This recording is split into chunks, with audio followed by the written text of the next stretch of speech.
আজকে আমাদের দোকানে একটা ফ্রিজ আসছে স্যামসাং টুইন কুলিং সিস্টেম। এটা নিচেও চেম্বার আছে, আবার উপরেও চেম্বার আছে, টুইন কুলিং 7 চেম্বার। তো ফার্স্ট অফ অল আমরা ফ্রিজটা দেখলাম যে ফার্স্ট অফ অল ফ্রিজ অন্য টেকনিশিয়ান হাতে থেকে আছে, অন্য টেকনিশিয়ানে এটা কাজ করতেছে না, এটা একবারে পুরো বরবাদ করে ফেলছে। তো আমরা এখন চেষ্টা করবো এই ফ্রিজটা পারফেক্ট করা যায় কিনা। তো প্রথমত আমরা এটা ফ্যানটা খুলে নিই, স্ক্রুটা ধরো। আমি ফার্স্ট অফ অল আমরা ফ্যানটা খুলে দেখলাম যে এখানে যে ইনভার্টার কম্প্রেসার চালানোর জন্য এখানে একটা এক্সট্রা মডিউল থাকে, ইনভার্টার মডিউল বলে ওইটা নাই। আর এখানে মেইন পিসিবি, মেইন ফ্যান, এটা থেকে পুরো ফ্রিজের fan, light, inverter circuit, compressor সব কিছু এখান থেকে কন্ট্রোল করা হয়। কিন্তু সার্কিট নাই, এই সার্কিট নাই, টোটাল সার্কিট নাই। তারপরে এটা আগে গ্যাস চার্জিং করা হয়েছে প্রপারলি। এটা সমস্যা কি, সমস্যা না জানি একটা ফিল্টার চেঞ্জ করিয়া গ্যাস ঢুকে দিয়েছে, ব্যাস এতটুকুই কাম। তো আমরা এখন প্রথমে এটার সার্কিট নাই, কিছু নাই, মানে এটা সম্পূর্ণ একটা বডি ফ্রিজ আছে, শুধু একটা কম্প্রেসার আছে, সাথে কিছু নেই। আমরা এখন নিজের থেকে এটা সম্পূর্ণ নিজের থেকে আমরা এখানে ডিএক্সএল ডিজিটাল থার্মোস্ট্যাট লাগাবো, ইউজ করবো। যদি এখানে সার্কিট থাকতো তাহলে আমি সার্কিটের থেকে এটা অন্য সিস্টেম করতে পারতাম। কিন্তু এখন যেহেতু সার্কিটে নাই, আমার সম্পূর্ণ ডিভাইস বসাই দেবো এখানে, ডিএক্সএল সার্কিট থার্মোস্ট্যাটগুলো বসাবো। তো স্টেপ বাই স্টেপ সবগুলো ভিডিও ইনশাআল্লাহ করবো, আপনারা দেখতে পারবেন। তো প্রথমত আমরা কম্প্রেসারের প্রেসার দিয়ে দেখুন যে আমি যখন এখানে চার্জিং ফলো করি তখন আমি কিন্তু গ্যাস পাই না। তো গ্যাস পাই না, গ্যাসটা গেল কই? কোনো আগে একবার গ্যাস দিয়েছে, কিন্তু গ্যাসটা ওকে, এখন কম্প্রেসার চালু করে। আমরা এখন একটা ফ্রিজ জেনারেল কম্প্রেসার দিয়ে আমরা এখন এটাতে প্রেসার দিব। প্রেসার দিয়ে প্রথমে লিকটা উঠে আছে সেটা অ্যাক্টিভ করে দেবো। তো আমরা এখন এটাতে 200 PSI প্রেসার দিব, বরাবর 200। আপনারা যারা ফ্রিজের কাজ করেন, ফ্রিজের অবশ্যই 200 PSI কন্ডেন্সার এবং চেম্বার একসাথে দিলে 200 PSI প্রেসার দিবেন। আর যদি আলাদা আলাদা দেন তাহলে কন্ডেন্সারে 200, ইভাপোরেটর 150 উপরে দিবেন না, কারণ ইভাপোরেটর পাইপগুলো থাকে অ্যালুমিনিয়াম চেম্বার, ওগুলা লিক হওয়ার চান্স আছে বেশি প্রেসার দিলে। তো সুতরাং আমরা এখন 200 প্রেসার দিব। এখন 200 PSI হতে আর মাত্র 20 পয়েন্ট বাকি আছে।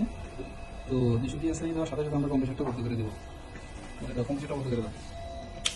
ওকে ফাইন, আমরা এখন 200 PSI রাখছি। এখন আমরা ম্যানিফোল্ড গ্যাস ভর্তি করে দেবো।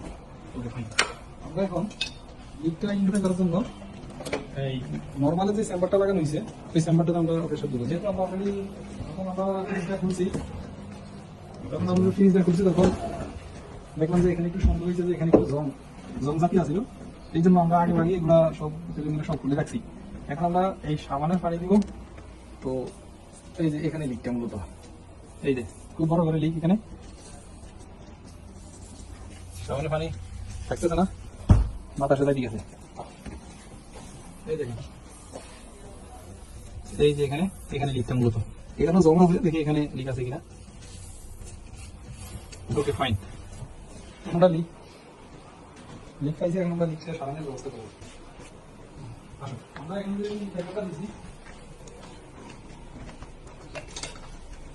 প্রেসারটা দিচ্ছি, ওই প্রেসারটা আমরা রিলিজ দিব।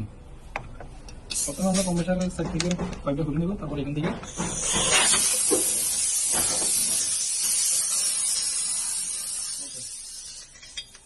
এখন আমরা লিক সারানোর ব্যবস্থা করবো। ওকে ফাইন,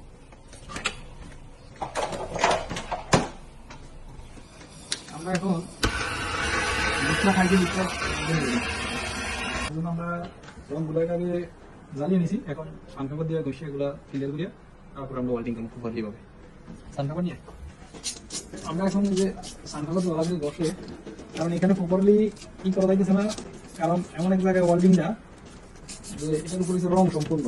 তাছাড়া আমরা যদি এখান থেকে খুলে যদি বাইরে আনি করি তাহলে আমাদের কামরা অনেক লম্বা চলে যাবে। এই কারণে আমরা এখান থেকে চেষ্টা করবো। এখান থেকে আমি অনেক ফ্রিজ বানাইছি ভাবি, দ্বিতীয় চেম্বার।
আমরা এখন ওয়েল্ডিংটা অলরেডি করছি। এখন আবার আমরা প্রেসার দিয়ে দেখবো যে আসলে লিকটা আমাদের প্রপারলি বন্ধ হয়েছে কিনা। আমরা এখানে লিকটা সারানোর জন্য রয়েছিল যে ব্রিজিং পাউডার, ফ্ল্যাক্স পাউডারও বলে, এই পাউডারটা সাদা, আর হয়েছে আমাদের নর্মালি কপার ওয়েল্ডিং গ্রিজিং, তো গ্রিজিং রড, এই রডটা। তো এই দুইটা সংমিশ্রণে লোহা কিংবা অ্যালুমিনিয়াম সব কিছু সুন্দরভাবে ওয়েল্ডিং হয়ে যায়। তো এখন আমরা আবার ফেসাতে দেখুন আসলে লিকটা প্রপারলি ক্লোজ হয়েছে কিনা। ওকে, তো আমরা আসলে লিকটা সারাইছি। লিকটা সারানোর পরে আবার 200 PSI প্রেসার দিছি। 200 PSI প্রেসার দেওয়ার পরে আমাদের এখন একটা বাবল আসতেছে না, কোনো লিক নাই, প্রেসার ঠিক আছে। তো আমরা মেরদ দিয়ে নিচে দিয়ে চেক করতেছি, যেহেতু আমরা নিচে দিয়ে চেক করতে পারতেছি না, এই কারণে এক্সট্রা একটা মেরদ দিয়া আয়না দিয়ে চেক করতেছি যে আসলে নিচে দিয়া লিকটা আছে কিনা। তো এখন আমরা সব জায়গায় প্রেসার দিয়েছি, দিয়ে এটা আমরা দেখলাম যে আসলে লিক কোথাও কোনো আর লিক নাই। আল্লাহর রহমতে লিকটা প্রপারলি ভাবে সারানো হয়েছে। তো বন্ধুরা দেখেন, আমরা আসলে এই জিনিসটা প্রপারলি ভাবে ওয়েল্ডিং করার পরে জিনিসটা আমরা শুকনা দানা দিয়ে শুকিয়ে নিছি পানি। আমরা এখানে কি করব, আমরা এখানে লিকুইড রং দিয়ে দিব, কারণ এই চেম্বারটা যখন ঠান্ডা হয়, ঠান্ডা হওয়ার পরে বাষ্প হয়ে উপরে পানি জমে থাকে, তো পানির কারণে আবার জঙ্গে ধরে আবার লিক হতে পারে। তার জন্য আমরা এই রংটা ইউজ করবো। এই রংটা আমরা কি করবো, একটা খারাপ স্টারের মাথা দিয়ে লাগিয়ে দেবো ভারী করে। তো বন্ধুরা দেখেন, আমরা কিন্তু যেখানে যেখানে আমরা রংটা উড়াইছি সেখানে সেখানে আবার আমরা ঘন করে রং মেরে দিছি, তাকে ভবিষ্যতে আর এখানে লিক না হয়। কারণ এটা সম্পূর্ণ লোহার পাইপ, এটা অ্যালুমিনিয়ামও না, কপারও না, লোহার পাইপ। লোহার পাইপে যেহেতু পানি আসলে মরিচা ধরে, তার জন্য আমরা যতটুকু আমরা পারছি কাজটা সুন্দরভাবে করার জন্য আমরা করছি। তো আমরা এখন এখানে এটার উপর একটা ফ্যান কভার আসবে, ফ্যান কভারটা দাও। তো এই দেখেন, এখানে ফ্যানও নাই। এই ফ্রিজটা এমনভাবে আইসা আমার কাছে, এটার ভিতরে কিছুই নেই, মানে অন্য টেকনিশিয়ানটা রিজেক্ট করার পরে এটা ভিতরে ফ্যানটিন কিছুই নাই। তো আমি চিন্তা করলাম যে ফ্রিজটা যেহেতু বডি সুন্দর আছে, ফ্রিজটা কিভাবে বানানো যায় তার জন্য আমি চেষ্টা করতেছি আর কি। ওকে, পরবর্তীতে আমি এখানে ফ্যান লাগাবো, যা যা এখানে লাগানো সবকিছু লাগিয়ে টাকে ফাইনালি গ্যাস টেস দিয়ে। তো বন্ধুরা, আমরা এখন এটা সেম সাইজের যাওয়ার জন্য আমরা একটা এসি ফ্যান লইছি, 220 ভোল্টে চলবো। তো আমরা এখানে এখন এটার ভিতরে জাস্ট কানেক্ট করবো। তারপরে আমরা মূলত এটা ওই চেম্বারের উপরে ফ্যানটা দিয়ে এভাবে এখান থেকে হাওয়া টাইম না, পরে এই হলে এদিক দিয়ে হাওয়াটা দিবে, আর পুরো রুমটা ঠান্ডা। এই ফ্রিজটা আসলে যে অন্য টেকনিশিয়ান এটা আর কিছু বাদ রাখে না, সব কিছু কাড়িয়া সিয়া এটলাস না বানাইতে পাইরা কাস্টমারের একটা বুঝ দিয়ে দিছে যে এটা আর হইব না, ক্যান্সার। আমরাও আবার কাস্টমারের থেকে জিনিসটা কিনে আনার পরে দেখতেছি যে এই অবস্থা। এখানে আমরা অলরেডি ফ্যানও লাগাইছি, তারপরে এখানে যে কানেক্টার গুলো পর্যন্ত মিসিং। আমি এই কানেক্টারটা অন্য জায়গাতে অ্যারেঞ্জ করছি, তো এই কানেক্টারটা পর্যন্ত মিসিং। তো আমি কি করবো, এটা এক্সট্রা কোনো ওয়ারিং আমি হোল করিয়া তার আইনা নতুন করে আমি কিছু করবো না। ফ্রিজ অলরেডি ওয়ারিং করা আছে, আমি এই ওয়ারিং দিয়েই পুরো কাম করে দিব। তো আমি আরেকটা কানেক্টর রেডি করছি ফ্যানের জন্য, আরেকটা কানেক্টর আমি রাখবো সেন্সরের জন্য। তো এখন আমরা ইলেকট্রিক্যাল টেপ নিয়ে আসবো। তো আমরা এখন এই সার্কিটটা লাগাবো, এই ডিজিটাল থার্মোস্ট্যাট। তো এখানে একটা সেন্সর, এখানে একটা সেন্সর, দুইটা সেন্সর, সেন্সর থার্মোস্ট্যাট ডিজিটাল। তো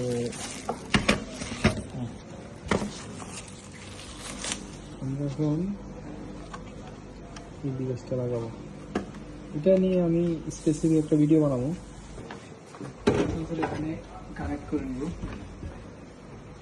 এটা যদি ডিফ্রো সেন্সর ছিল আমরা এটা ক্যান্সেল করে এখন 4 অথবা 3 কিলো এটা লাগাই দিচ্ছি। কাজ হয়।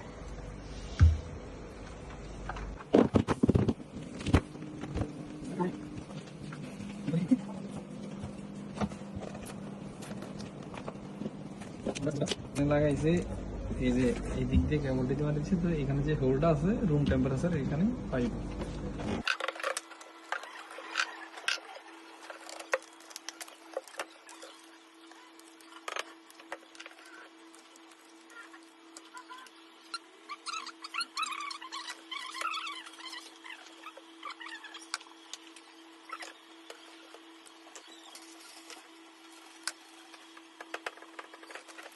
তো ফ্রিজের আমাদের নর্মাল যে কম্পার্টমেন্ট, ওই কম্পার্টমেন্টের কাম অলমোস্ট শেষ।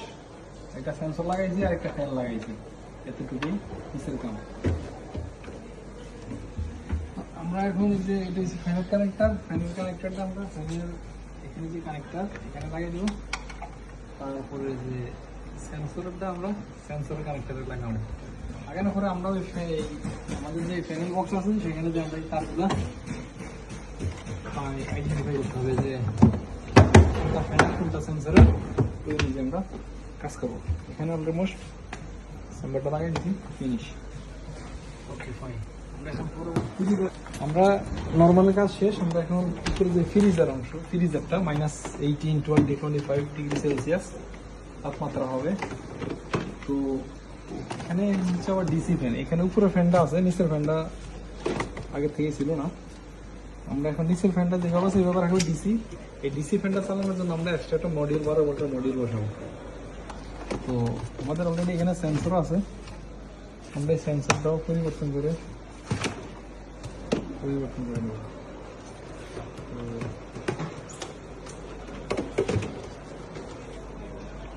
জাস্ট এটা যে ফ্যান, এটা যেভাবে আছে এইভাবে থাকবো।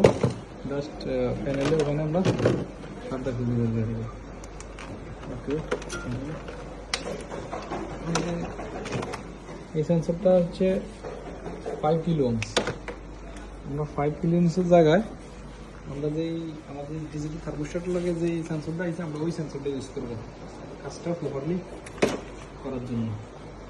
আমরা এই সেন্সরটা ইউজ করবো, কারণ ওহমসের ডিফারেন্স আছে ওইটা এটা। কারণ ওইটা হচ্ছে এক পিসিবির, এটা হচ্ছে অন্য পিসিবির, অন্য কন্ট্রোলারের। কাজেই আলাদা আলাদা মাপ অনুযায়ী প্রোগ্রামিং করা হয়েছে। মাইক্রো কন্ট্রোলার যে লাগানো হয়েছে আমাদের ডিভাইসে, এই মাইক্রো কন্ট্রোলারে every step count, every point count, কতটুকু টেম্পারেচার আছে এখন।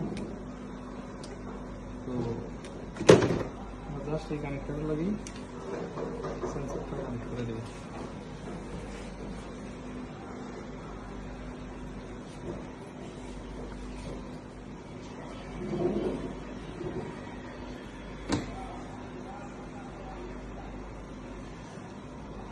আমরা এখানে সোল্ডারিং করেও দিতে পারি, কিন্তু সোল্ডারিং প্রয়োজন নয়। জাস্ট ভালো করে টুইস্ট করে দিয়া টাইট করে টেপ লাগিয়ে দিলে নো প্রবলেম, কোনো অসুবিধা হবে না। সোল্ডারিং করে দিলে বেশি ভালো। তবে আমরা যেহেতু আমাদের হাতের নাগালে সোল্ডারিং আয়রন নাই, তার জন্য আমরা শর্টকাটে জয়েন দিলে ভবিষ্যতে যাতে পরবর্তী সেন্সরটা চেঞ্জ করতে অসুবিধা না।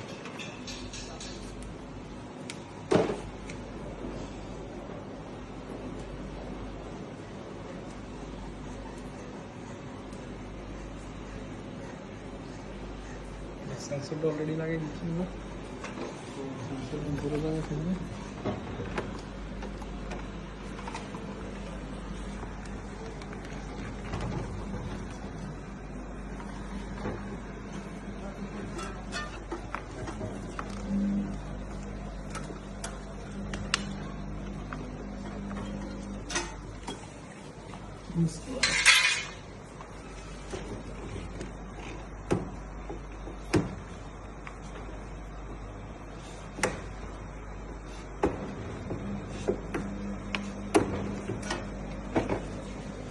সম্পূর্ণ ইনভার্টার ফ্রিজ ছিল, এখন আমরা ফ্রিজটাকে কনভার্ট করে নন ইনভার্টার বানাই দিয়েছি।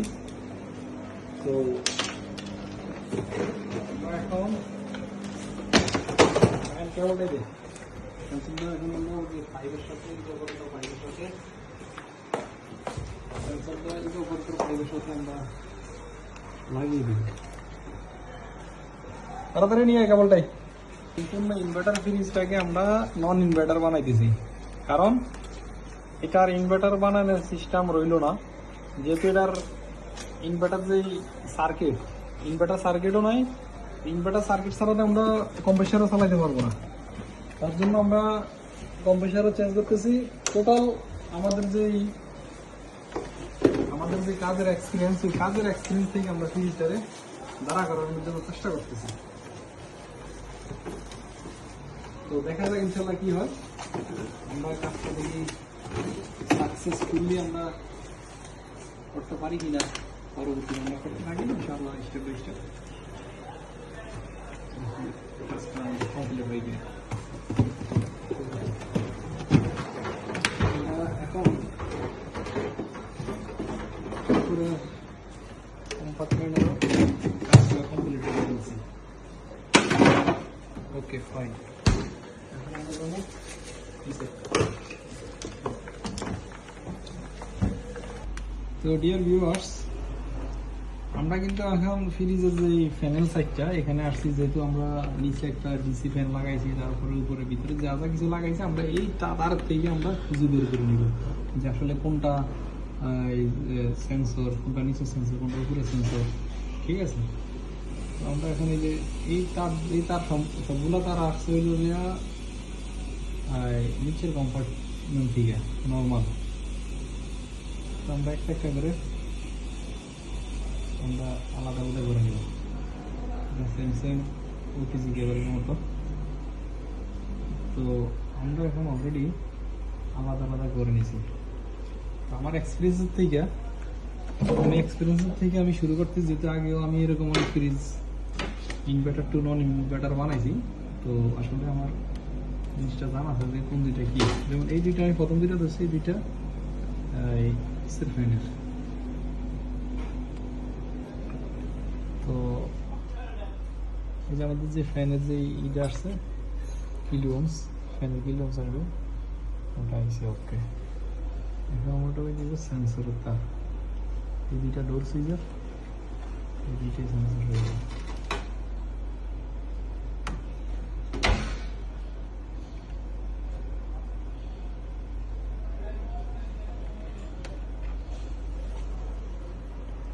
এটা সেন্সরে পাইলাম না এখন, তার মানে সেন্সরে অন্যটা হবে।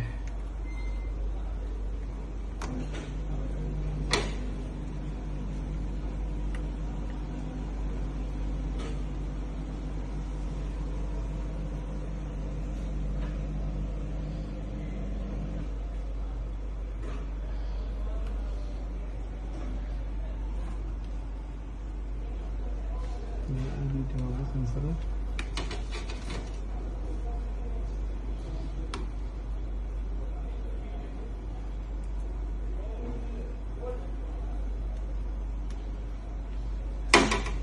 আমাদের মাল্টিমিটারটা কাজ করতে করতে মাল্টিমিটারটা আরেকটা মাল্টিমিটার কিনবে এখন কিনি না, এটা দিয়ে কাজ চলতেছে। আরেকটা মাল্টিমিটার আছে, এইটাও মোটামুটি ডিস্টার্ব করতেছে, জাস্ট এমপিএর জন্য করে। আমরা একটা মাল্টিমিটার ইনশাল্লাহ নিব কিছুদিনের ভিতরে।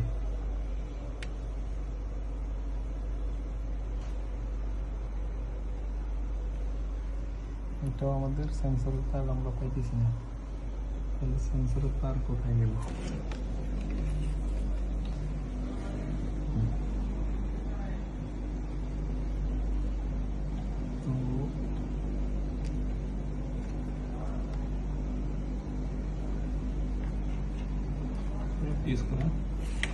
সম্পূর্ণ নিচের কম্পাউন্ড থেকে যে আসছে, আমরা এখানে যে ইতুগুলো তার ভিতরে আমরা 4টা তার ইউজ করছি, 2 পেয়ার। দুইটা হয়েছে ফ্যানের আর দুইটা হয়েছে সেন্সরের। তো আমরা এখন চেক করবো যে